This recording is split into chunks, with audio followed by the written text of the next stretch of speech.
Hey, what's up, everybody? It's your girl, Dr. Rhonda M. Lawson, and I am back with a new episode of the Horizons Author Lounge. And look, can I just tell you guys that this has been an amazing weekend. I was in Houston this past weekend for the National Black Book Festival and met some wonderful authors who will be on the show pretty soon. So stay tuned because I'm telling you, the slots for 2024 are almost gone. I probably have like maybe one or two more slots left. But I'm excited about it because you're gonna be so excited about the people who are gonna be coming through the lounge.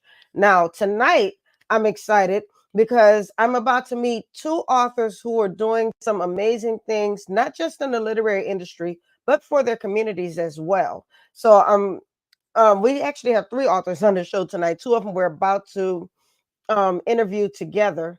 Um, and let me just go ahead and bring them on so they can tell you what they're doing with themselves. I already see them smiling. Hello. How are you? Good. How are you? Wonderful. Um, these are normally I am working from home, but this week I'm working in the office. So I literally walked into the door, set up the lights because I took my whole light set down and took it to Houston with me. And Okay. so I literally walked in the door, set up the lights, and then told my assistant, start the show. That's right. So I'm just now sitting down, but I'm so glad both of you are here. Now, I think that you guys should change your name on there so we can get both names because all I see is Maurice Myers. Oh yes, that definitely needs to get fixed up for you. Let me see how I can. Yes. There's two people on here. All right. Let me get that right for the people.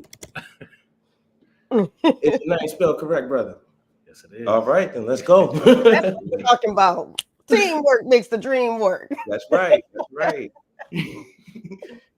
So I think somebody sent me a message. If you're sending me messages, I'm not going to read them if you're sending them to me on Facebook. So Daniel, if you're sending me a message, just send it to the private chat. But in the meantime, I'm just going to go ahead and get started. And I was just saying that I was really looking forward to talking with the both of you because you guys are doing some great things. I love the fact, first of all, that two authors decided to collaborate and just share your art. But then the other part is that not only are you sharing your art to to secure the bag or to write or reach new people, but you're also taking this time to reach your communities. So if you can tell me a little bit about how you two came together. But before you do that, first introduce yourselves and then tell us about how you came together and then what made you decide that you wanted to take your writing on a different mission. All right, that's no problem. I am Maurice Myers, as you can see, from the Bronx, New York. Right. Now here in Georgia, a former educator. I have a bachelor's in journalism. I've written two books, one with him that we wrote together, Finders Keepers, The Age of Apophis, and a poetry book called The Experiment. And my name is Kajuan Smith. Graduated from the Lincoln University. That's right. Got a bachelor's in sociology and psychology. I'm also a former educator. We taught at the same school. And from Newcastle, Delaware, born and raised. It's so interesting. I've been meeting people. I met somebody this weekend who went to Lincoln University. There's been like a boom or something going on. Yeah, first HBCU ever. Yes. That is awesome. I love that. And I love the way I'm seeing so many of you representing your school and just keeping it on the map. I think that's beautiful. Yes, that's actually where we met. We were friends there and just doing the regular run-of-the-mill college student stuff. After that, once we both graduated, me, him, and his wife, we actually were roommates. That's where we were teaching at the same school. So he and I were both educators. I was in technology and you was social studies, right, brother? Mm-hmm. All right. So we took it from there. And that's really where we started the Eyeconic business, where we started implementing the mental health. We had a mentorship program. We have a mentorship program, but it started there, teaching. And from there, different arts, that's what we've always been into: music, writing, those things of those nature. But becoming an author, like co-authors together, that is where that all was birthed. Mhm. Wonderful, wonderful. So tell me how that happened and why you chose the genre that you chose to write in. I think that we chose the fantasy realm. It was giving us a good place to escape to, honestly. Both growing up, we both liked similar cartoons. I can't necessarily classify myself as an anime type of guy.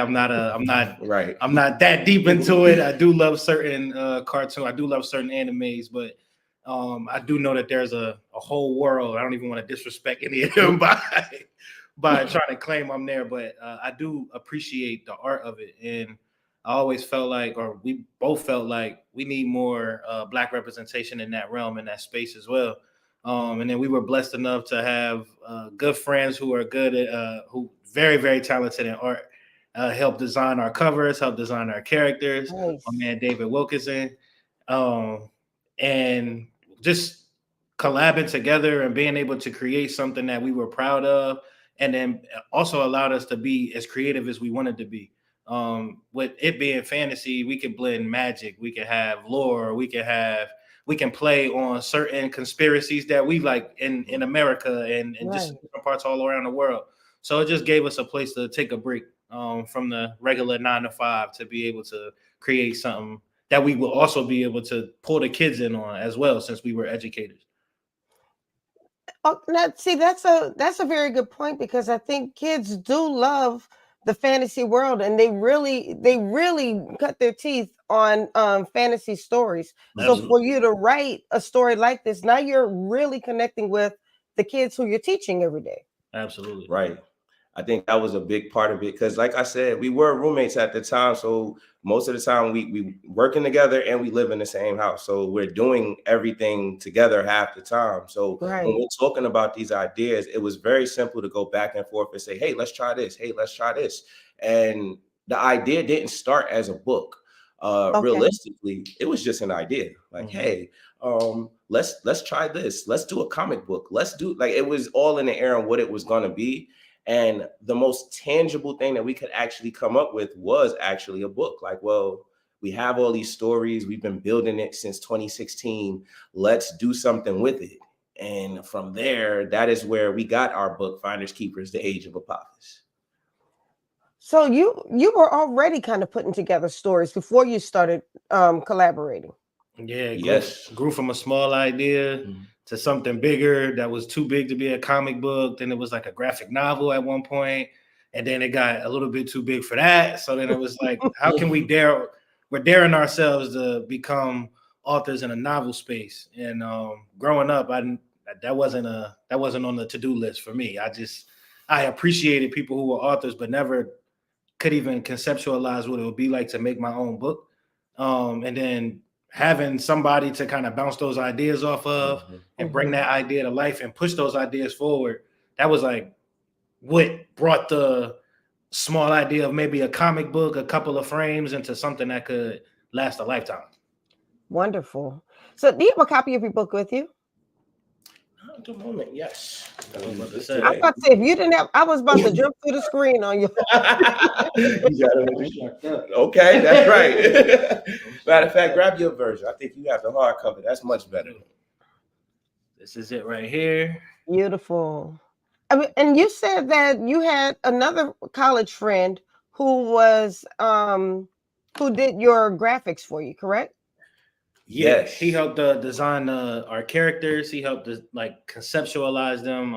When we first started trying to build our own characters, we were using like free generators we could find online because none of us can really draw that well. So we wanted to see the characters come to life. So we started pitching it to people who we knew were really, really good in that area. And my friend Dave, our friend Dave, he's really, really, really, really gifted. Been fortunate to been. We also met at Lincoln University as well. So shout out to the HBCU again. Yep. You know, that's awesome that you have so many friends within your circle who can pour into this project. Right. A lot of people aren't blessed to have that. You know, they have an idea, they have a concept, but then they have to basically look for everybody. They have to go find a graphic designer or an artist. They have to go find an editor. And you seem to have all of this in house, which did it kind of make life easy for you? Definitely. I mean, to start off with two writers, that already made it extremely easier Yeah. than, trying to do it by yourself. But uh, just realizing what our friends, like what talents our friends have, because yes, you partied with these people. We had a great time with them in college, but it's like, oh yeah, you came here for something. Like, this is what you do. This is who you are. So when you learn, like, okay, wait, not only do they do those things, but they're actually, like, Dave was excited to help us from day one, Wonderful. He's given us more than we ever could have asked for, outside of him just editors and having different friends, and like, okay, well, let's just see what happens, let's see what their rate is. And a lot of times, because they're your friend, they want to give you a discount. They're like, hey, Yeah. let's work around that because we know each other. But either way, you still want to help them, not help them, but pay them the right rate. But still, just having them in your team is like, okay, this is a lot easier than having to just figure it out online. Scratch, for sure. Absolutely. So tell me about the story. What's the storyline? Well, the story is based around a group of people. So there's two brothers. They are our main characters, Kane and Cairo, who are based off of the both of us. This is Cairo, and I will be the older brother, Kane. And they are called Amoyans, a race of people called Amoyans, and it just means spirit. And they have a unique quest that they go on in order to become the best version of themselves. In this world of Amoya in the realm, you can go on this quest and you go to the most spiritual place in the realm, and then you are granted the abilities of gods. And the quest that they go on is dangerous. You risk your life to go on this quest. So everybody in the realm doesn't necessarily go. You have to go away, similar to us going away to college to train for a significant amount of time for you to even prepare to go on a quest like this. And Kane and Cairo are the princes of the realm. Their dad is the one who created the tradition of going on the quest in the first place. And their friend Serenity, who's also on the cover, is their person who got paired with them in training. And it's about their friendship, their growth. And then our last character that we do point of view wise is Nebi, who is Kane and Cairo's mother. And it's based off of a combination of both of our mothers. Shout out to them because I know that they watching. Love y'all. And that she represents the parenthood side of things, watching their children grow to become something that will end up becoming great, something that will transition the whole realm in total and change the whole future of the series. So it's the gift that keeps on giving. It is one book out right now. We are working on book number 2. And we don't plan on stopping no time soon. So I was just about to ask you if this was going to be a series, and I think you answered my question before I asked it. Absolutely. So you said you're working on book 2 now. So when do you expect I'm not rushing you, don't get me wrong, but when do you think book 2 is expected to be out? We aiming for next year for sure. Hopefully we can have it out by the springtime. Yeah, we've learned the hard way about rushing out your product to that's say why I that you said got I'm it not done. rushing you at all. I don't want you to rush.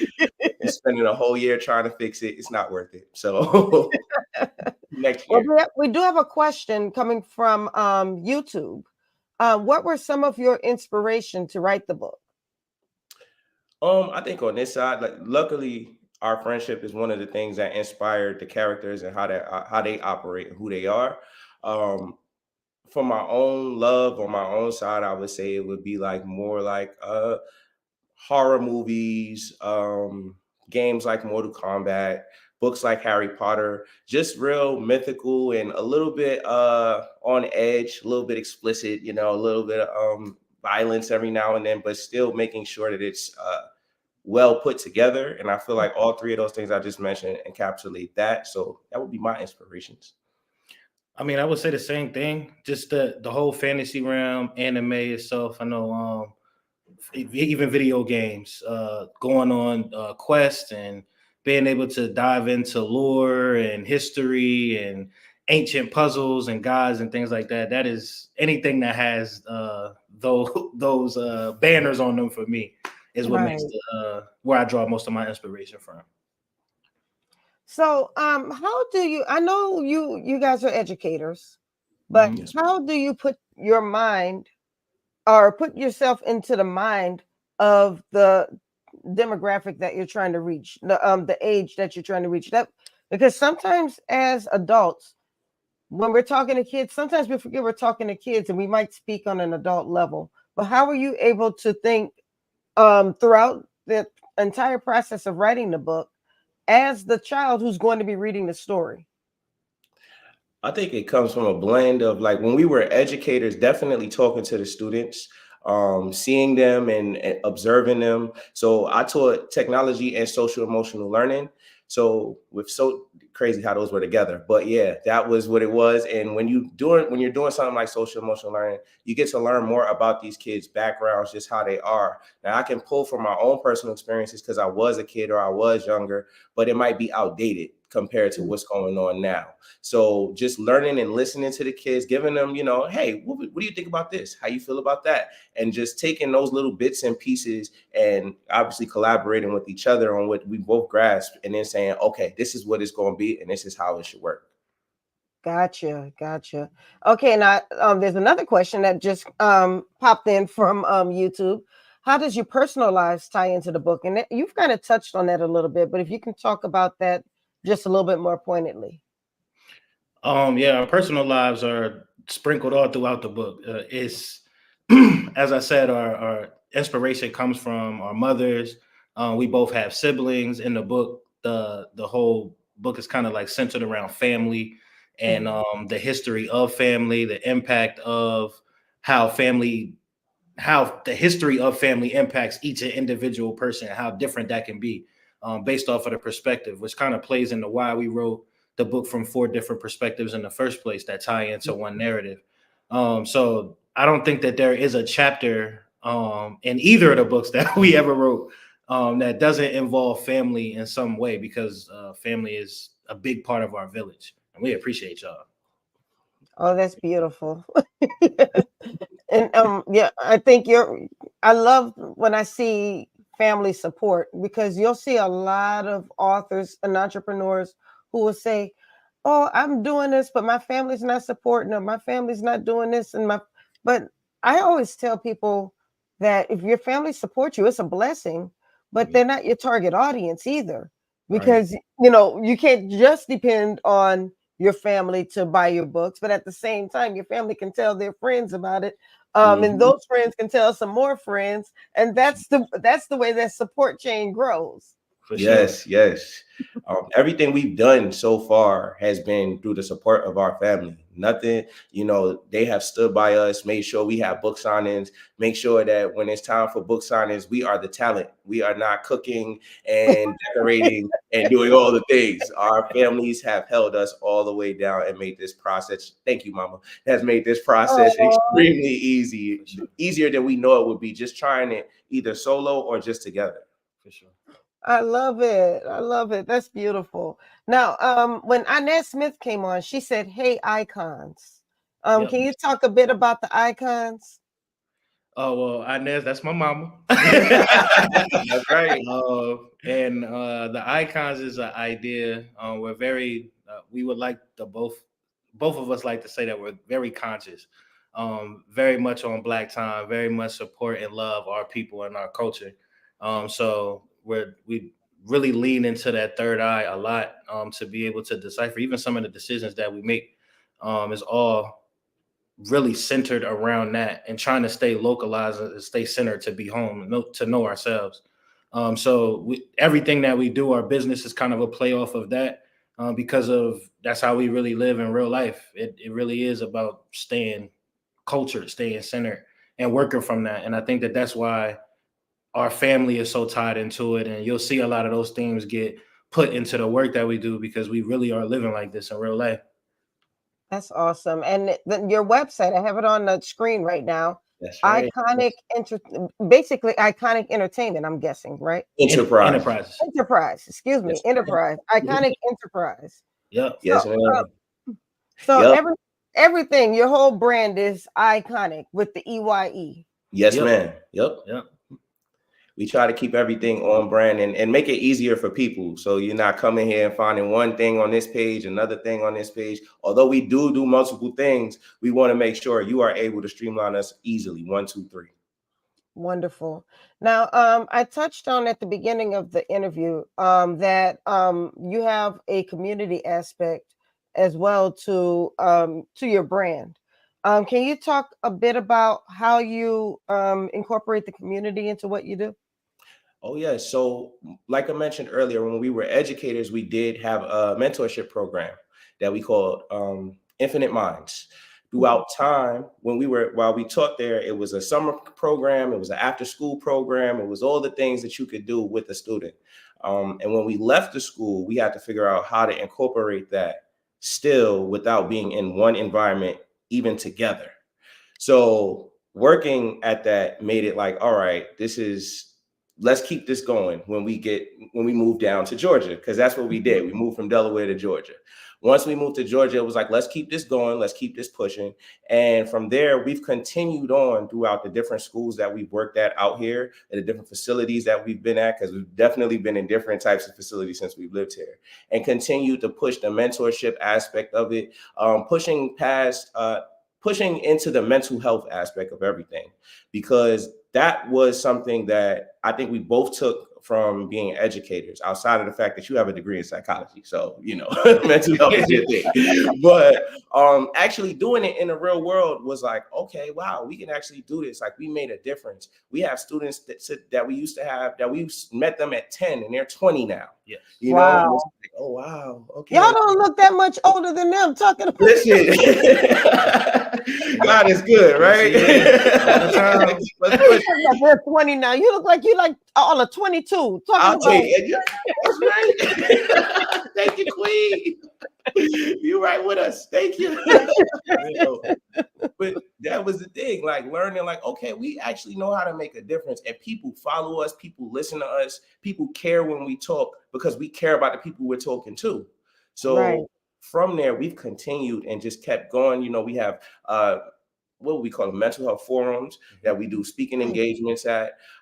It just continued on throughout. Now, being from New York and he's from Delaware, we have two different communities that we come from, and we live in Georgia. But being able to touch all of those environments was what our main goal was. Wonderful. Now, do you have any engagements coming up? Well, we got some events coming up for next year. We will be doing some workshops, working with some professionals in mental health space and substance abuse space, trying to break down how we process emotions and being able to help them gauge their social emotional responses in their settings. So that is what we've been focusing on, closing out the year and then going into the new year until we drop the next book. And then from there we're going to be city to city. Catch us in the city near you. I'm not mad at that. I am not mad at that. That's why we need to stay connected. I'm going to have to tie you guys into some of the things that I'm doing as well. I mean, and I love the fact that you focus on mental health and resilience. And, we're at a time right now. It used to be when I was growing up, and you say you're not that much younger than me, but when I was growing up, mental health was something that the Black community kept inside. We don't tell everybody our business. We thought that psychologists and psychiatrists were only for the rich folks. We dealt with things in-house. And what wound up happening is we kept so many things inside that it would really kind of play on our own psyches. We didn't really know how to express ourselves. And often if we did express ourselves, it came out in a very toxic manner. But over the last few years, there's been such a great focus on self-care and mental health, and taking care of these things before they get to the toxic state. So that way we can rest our minds. I was talking with Dr. Ian Smith over the weekend, and he said often, we deal with so much stress. We might think we're okay, And you know, we might think that we're handling it, but we're not actually handling it. Right. And so that's why it's so good that people are really focusing on it now and letting people know that self-care is not selfish. So congratulations to both of you for what you're doing. And I hope that you'll continue that. Yes, Thank you. man. Yeah, that's the mission. This is life now, you know. Yes. This is our business. This is our life. This is the career path. This is what it's all about. So, yes. Yeah, keep doing what you're doing. Now, we have a couple more minutes left in the show. Mhm. What's next for you? I know you're working on the next book, and I know you're planning on doing some more engagements next year. But where do you see Eyeconic Enterprises going? What is your end game, or what is your vision for Eyeconic Enterprises? I would say the vision is to be as big, be the best version of ourselves in it. Being able to travel throughout the country and maybe internationally, even also to speak on these mental health issues. Also, while incorporating the fact that we're authors into everything that we do, there are two different villages that we can pour into that can help pour into us, and we can all, you know, balance each other out and help from there. And I just want to see Iconic. Well, I think we both want to see Iconic at the top of those things, whether that's mental health, being an author, speaking engagements, all of it. Wonderful, wonderful. Now I know you collaborate, but you have your own projects as well. Do your own books? Oh yes, oh Yeah. yes. So if you book, brother, I mean, listen, you might as well show it off. You might. August 8th, I released. And you knew I had to answer the question. That's listen, right. we here for it. Okay. August 8th, I released my first poetry book entitled Soul Food. You can get it right there on Amazon, everywhere. This is it was a passion project. I've been a poet for a long time. I think I've been writing poetry since middle school, maybe high school, and it was very therapeutic to put these collections of work together and kind of tell a story in a way that I feel like fed my soul. And I feel like if I'm able to do that and kind of evoke something, I hope to do that with you. I hope that everybody who can read and dissect those pieces of work can get their soul fed as well. And that was the mission. So I was able to complete that. And then my brother over here. Let me what happened with me right now. My brother This is over the here. first version of my book, The Experiment. This Okay. dropped back in January 2020. Book of poems. It's called The Experiment because, truth be told, I didn't know if I would be able to be an author, and I just wanted to try it out. So this was the experiment, and it came out, and it led to the birth of Finders Keepers, The Age of Apocalypse. Absolutely. Look at you two. I'm so proud of you guys. Thank you, Queen. Thank you. Well, I want to thank you for joining me on the Horizons Author Lounge. I hope you guys had a good time. We I did. This was. I Thank you want to for do this having me. again. Yes. Thank you for having me. Do this again. Say less. All you have to do is say, "I want to come back on the show," Oh, and you you know can I'm come gonna reach back out on to the you. show. Yes, Yeah, we're connected now. yes. Nope. Well, once again, thank you so much for everything. Thank you for trusting me to help to promote your projects. Thank you for being on the show, and thank you for what you're doing in the community. Like I said, keep us updated. We really want to see everything that you're doing, and any way that Meet the World Image Solutions can support, you just say the word. Thank you so much, Queen. Thank you. Appreciate Thank you. you. Truly. You guys have a wonderful evening. You too. Thank you. Bye. Bye, people. All right, y'all. That was awesome. I love seeing young men doing their thing. Now I know some of you might have seen the T-shirt that I'm wearing. Before I bring on the next guest, just want to tell you a little something about it. This is the Authors Against Breast Cancer T-shirt.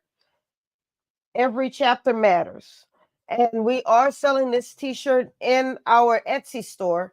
And if you would like a copy of this, or a copy of the T-shirt, if you would like your own T-shirt, you can purchase your T-shirt from Etsy, from my Etsy store. I'll put the link in the chat. And what I would love to see is on October 30th, I would say the 31st, but I know that's Halloween.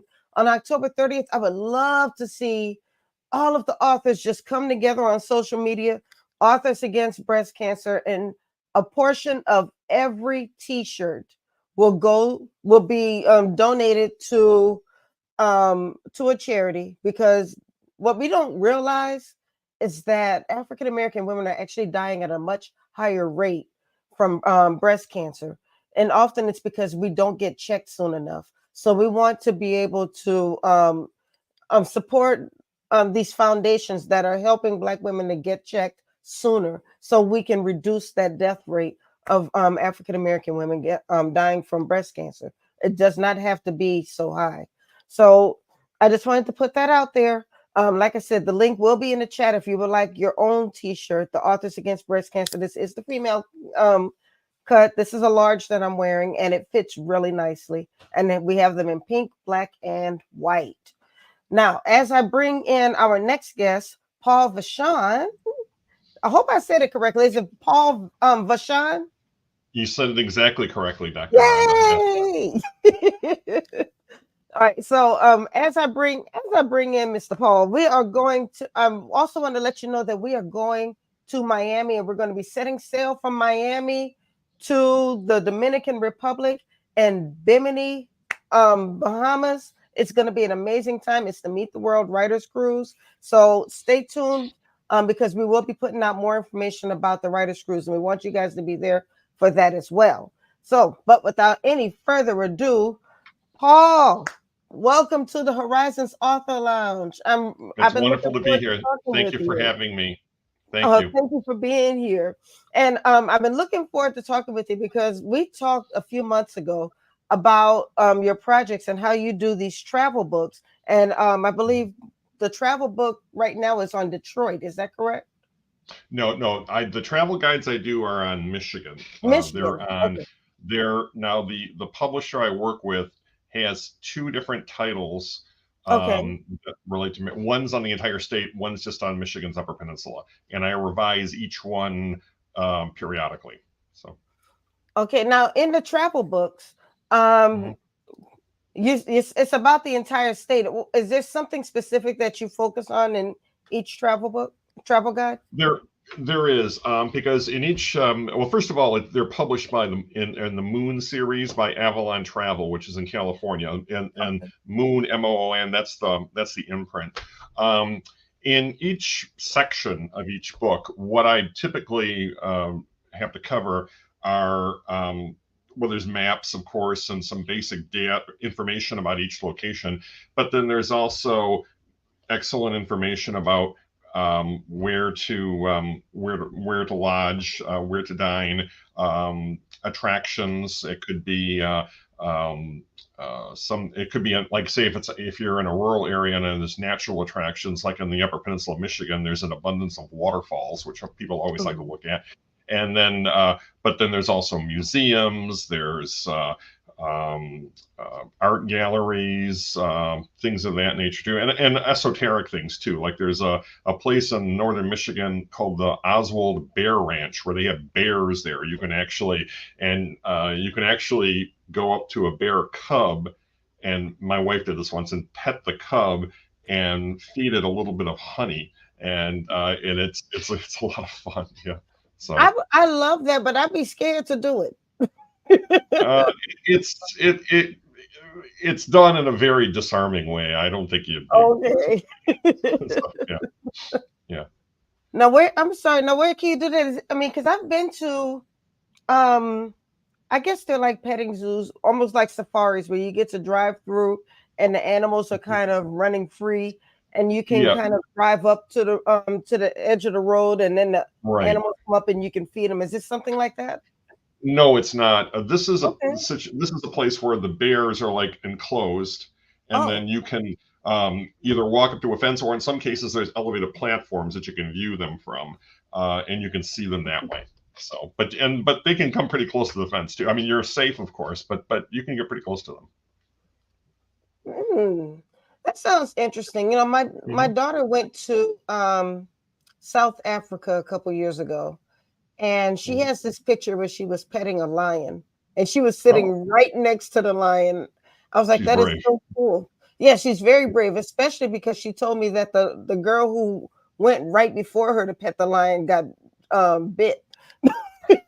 I'm like, I'm you not actually went and set surprised. the line after that. Oh my gosh. Yeah, Yeah. I couldn't do it, but you know what? I love it. That's why I like the safaris. I mean, because it's more of a controlled environment, and Right. you get to just drive through and pet the animal and feed the animal. Um, so something like this would be. It sounds like pretty Yeah. amazing. Yeah, it is, and it's open about 9 months a year of the year. Okay. A lot of things close down in the winter up there because it does get quite cold. But that's just one example, and another one, and it's a museum that I like, is we've had one U.S. president who wasn't born here, but he was from here, and that was Gerald Ford. And Mhm. there's a museum. His presidential museum is in Grand Rapids, and it's an excellent museum. It really is. It really is. I saw one of the things I saw there on display once. And I don't know if it's still there. Was the Watergate break-in? The actual tools that the burglars used. They had them on Wow, display there. Yeah, yeah, they did. Yeah. that's interesting. That would be on display there because that happened here in Yeah. the DC area. Yeah, yeah, it did. Yeah, yeah, but it's there. Yeah. Another big museum we have is the Henry Ford Museum in Dearborn, which is, of course, a near-in suburb of Detroit where Ford Motor Company is based. Right. And they have some things there that you never think they would have. They have the limousine there that President Kennedy was assassinated Seriously. in. Yeah, and the reason it's there and it's not in the Smithsonian is Hmm. because Ford Motor Company only leased it to the government. It was always Ford Motor Company's property, Right. so that's why it's not there.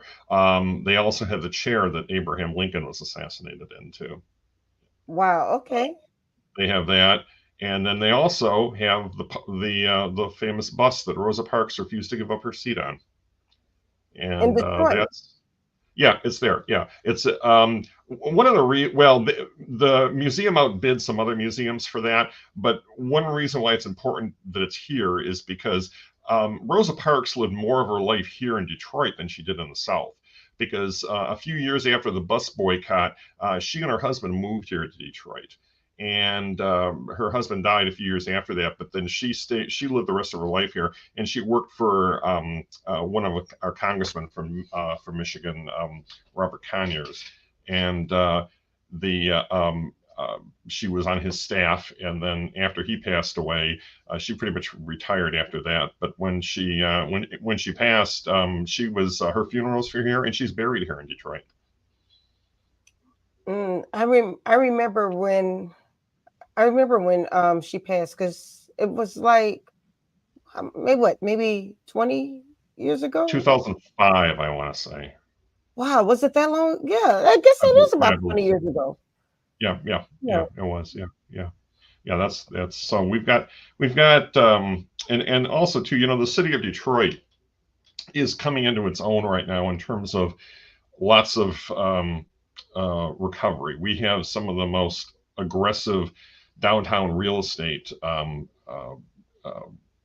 investing in improvement that's going on downtown. We've got hotels going up like nobody's business. We've got Mm.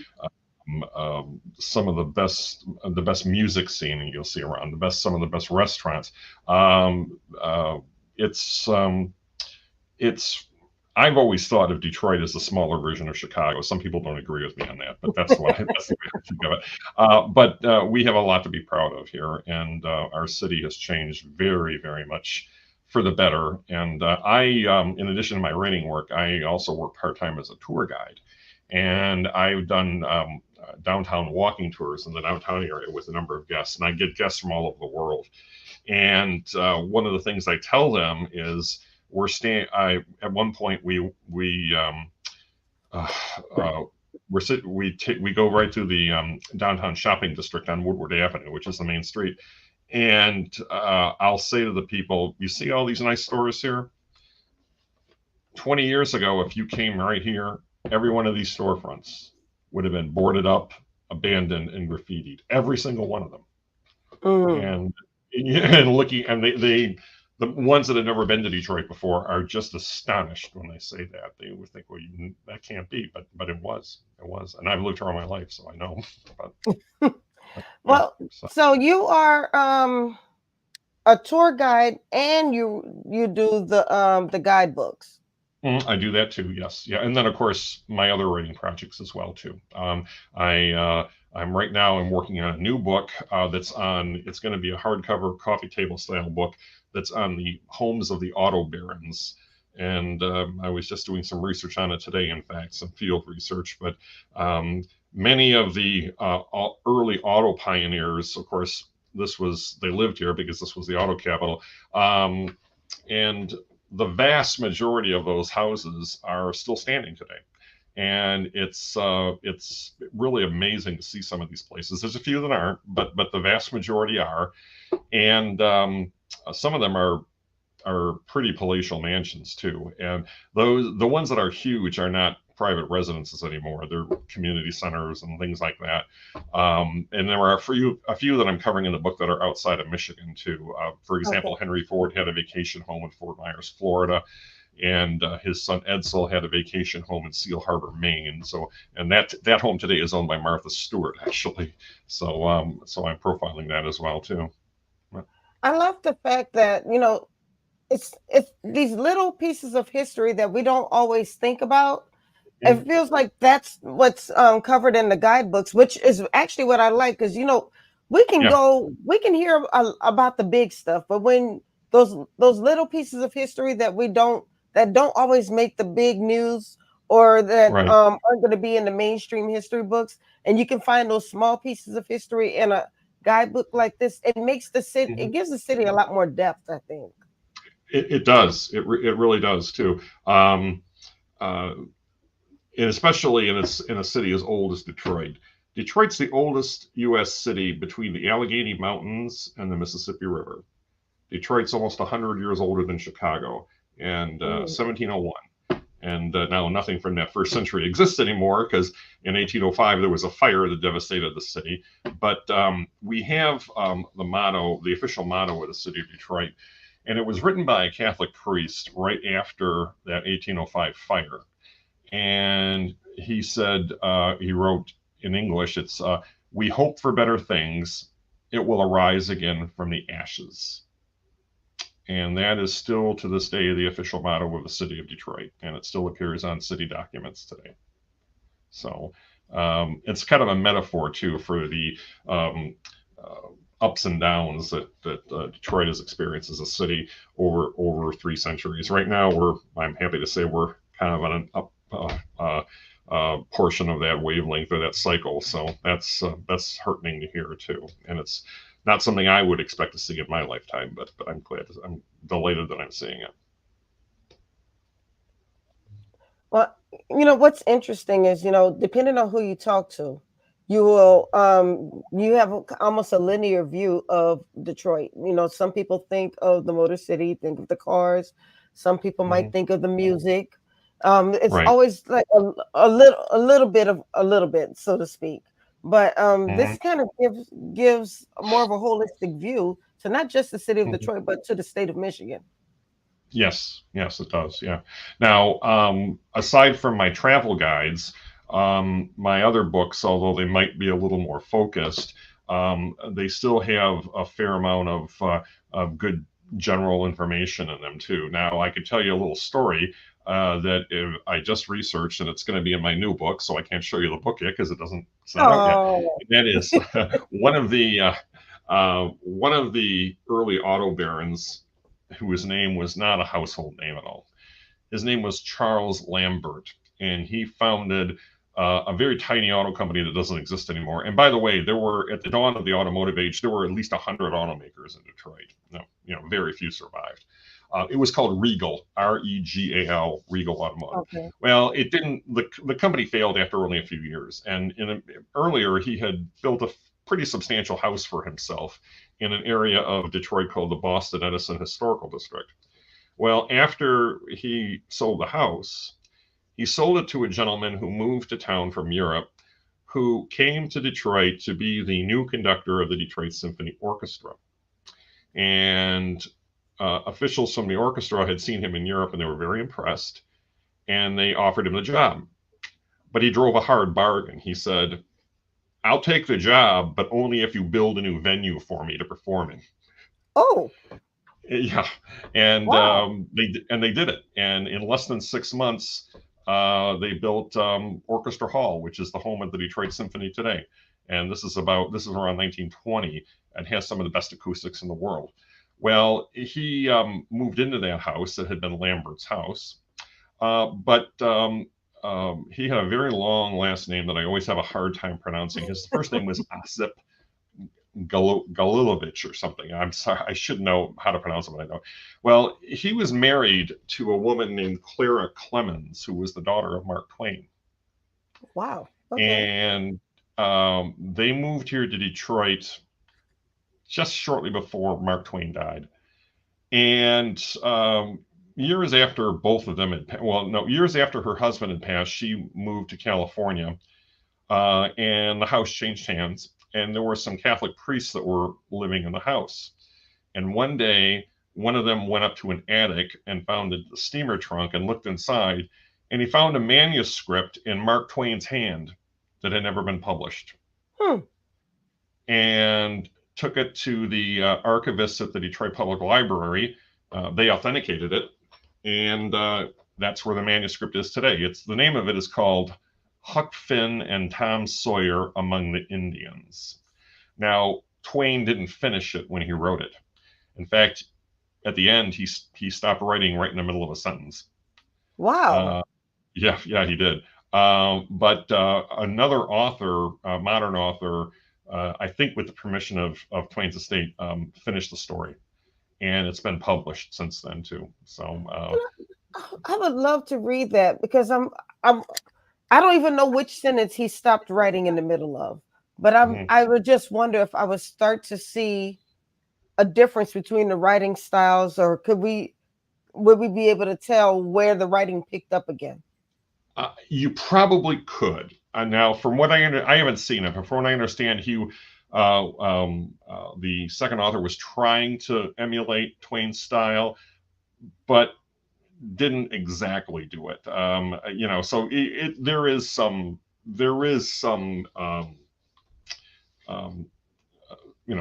some evidence you can tell where he stopped, where the original author left off and the new one picked up. So right. I think that if I'm not mistaken, I think Twain's words are roughly about 2/3 of the story, and Webb is the man's name who was the finished author. He wrote about the remaining third of the story. So do you have any of your book covers with you? Can we see them? I do. I have one right here that I want to show you that I'm very proud of. And this is my most recent book. And this is called Becoming the Motor City. And it is a timeline history of the auto industry as it developed in Detroit. Now, I say industry because it's not just about cars. It's about the industry, which means people. It means corporate politics in some cases, corporate intrigue, all kinds of other interesting things too. So it's about cars, certainly, but it's not just about cars. A purist might not like it for that reason. But I've got for example, this is the first Cadillac motor car plant in Detroit. The building doesn't exist anymore, but Cadillac had a funny start. I have a Cadillac, by the way. You have a Cadillac? Okay. Yes, you have to go back to Henry Ford. Ford Motor Company was Henry Ford's third attempt to become an automaker. His first two attempts ended in failure. And the first one was a company called the Detroit Automotive Company. And these investors came together. He didn't have much money himself at the time. And he was an engineer for the electric company here in Detroit that was called the Edison Illuminating Company at the time. And he had a good salary, so he could experiment in things other than that. Well, he left Edison to take on this job at this new company. And his job was to develop and get ready for market an automobile. Well, he had lackadaisical work habits and fell behind. So the investors lost patience and they fired him. Well, after that, some of them thought that he deserved another chance.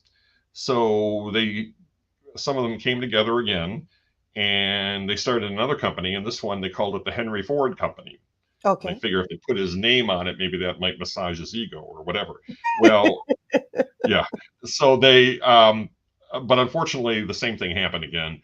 And he had come up with a prototype design at one point, but he wanted to perfect it before he would bring it to market. The investors obviously wanted a big turn on their investment as soon as possible. So they made him an offer. They said, you can have the rights to your design, and we'll also give you $200 in cash. And this is in 1902, mind you, $200 in cash if you would do us the favor of just going away. So he did. And then after that, the investors recruit a machinist here in Detroit named Henry Leland, who later started Lincoln Motors, to come in to appraise the shop because they figured they were going to liquidate. Well, he comes over and he brings an experimental engine with him he was working on. And he looks around and goes, you guys, I'll appraise this if you want me to, but I think you should stick with it. I think you might have a good thing going here. So they said, okay, fine. Well, and then he signed on as their chief engineer, Leland did. And that company became successful and it changed its name to Cadillac. Wow. Now, I gave a tour to some people, engineers from General Motors this last, told them that story, and they couldn't believe it. They didn't know that Cadillac, which is part of GM, actually had its origins with Henry Ford. I didn't either. Yeah, it's not a well-known story. Anyways, it was after that Henry Ford started Ford Motor Company. So it was his third attempt to become an automaker. But I tell that story in here. The original General Motors building in Detroit, which is today it's owned by the state of Michigan, and it's called Cadillac Place, and you can see it right here. If I'm holding it up properly. I see it. Yeah. Yeah, it was the largest office building in the world dedicated to one company at the time it was built, around 1920. Well, there was a man named William Crapo Durant who was the organizer of General Motors. But he had a reputation for being very much the big spender. And he would buy companies, and then the debt from that would hamper the company's day-to-day operations. Early on, he did that years earlier before the building was built, and he got fired. But then after that, he met Louis Chevrolet, and they formed Chevrolet together. He got prosperous enough to buy a lot of GM stock and get back into GM, and that's when he commissioned the building to be built. He wanted the building to be built after him, named after himself. He wanted to call it the Durant Building. Well, so much so that when the building in the early days of construction, his initial was put on different places on the exterior, D. And there's a big D right above the main entrance on West Grand Boulevard. But it wasn't long after that he got fired again. But the D was already there. And it's there today still. If you go in the main entrance, you'll see this big D.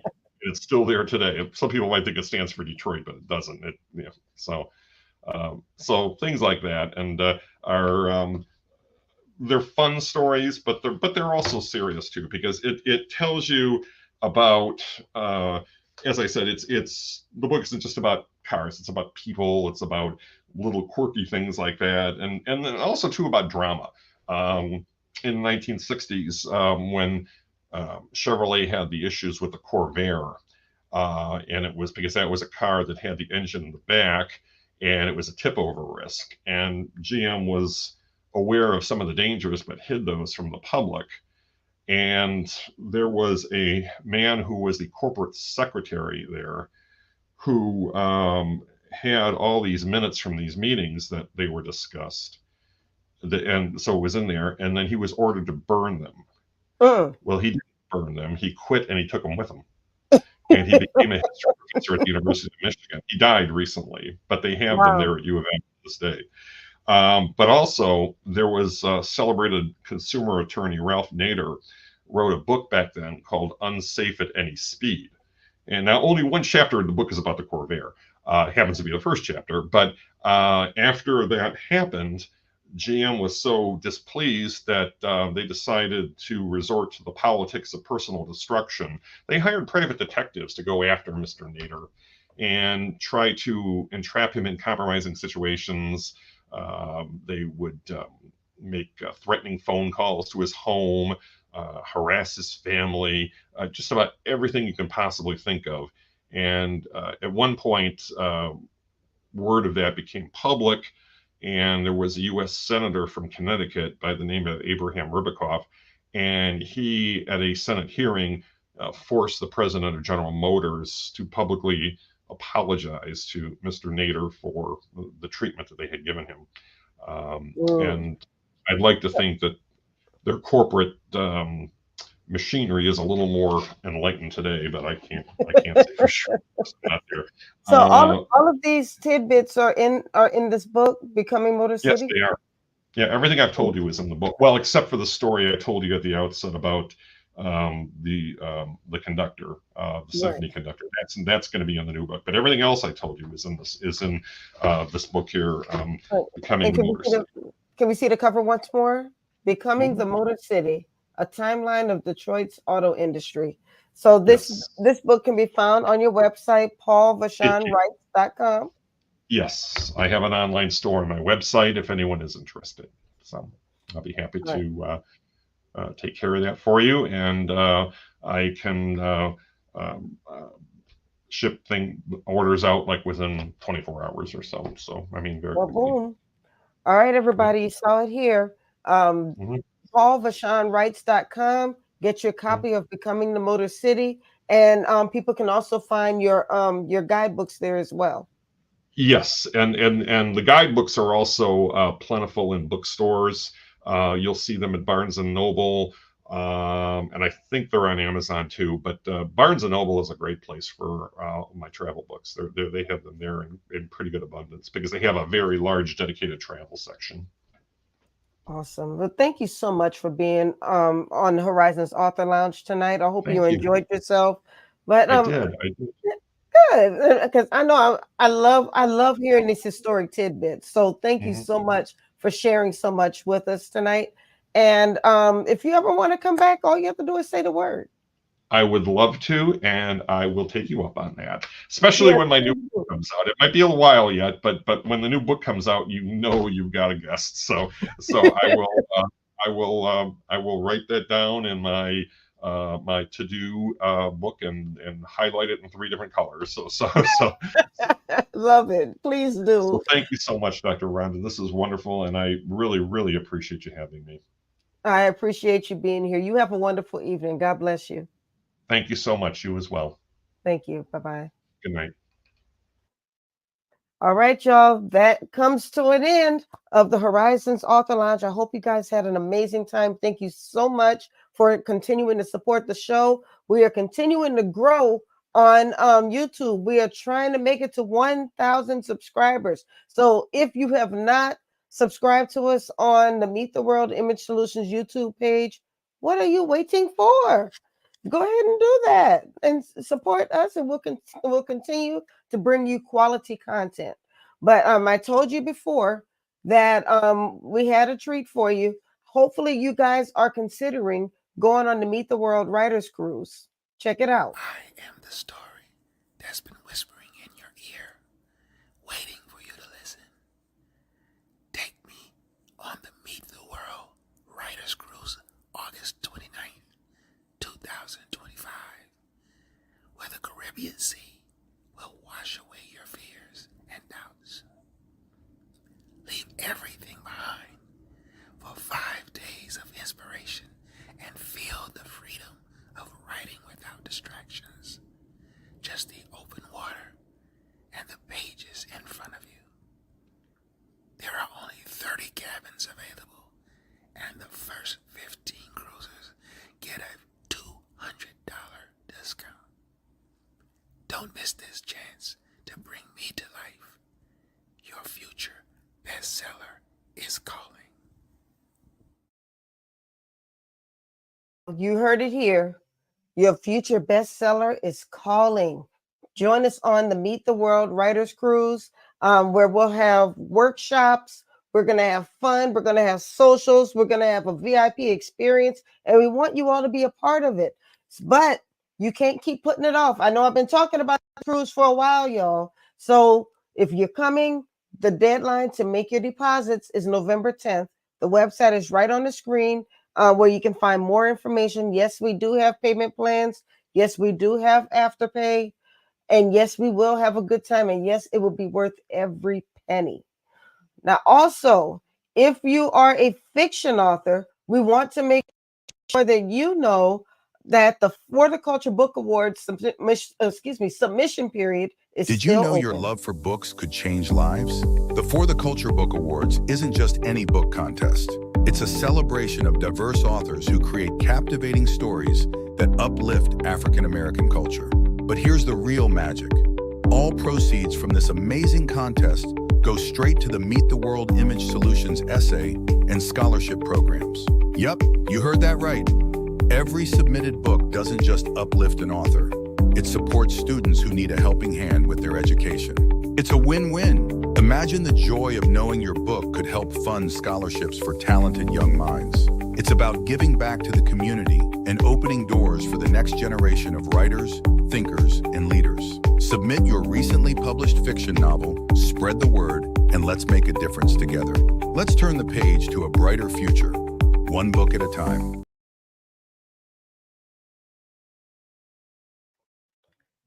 All right, guys.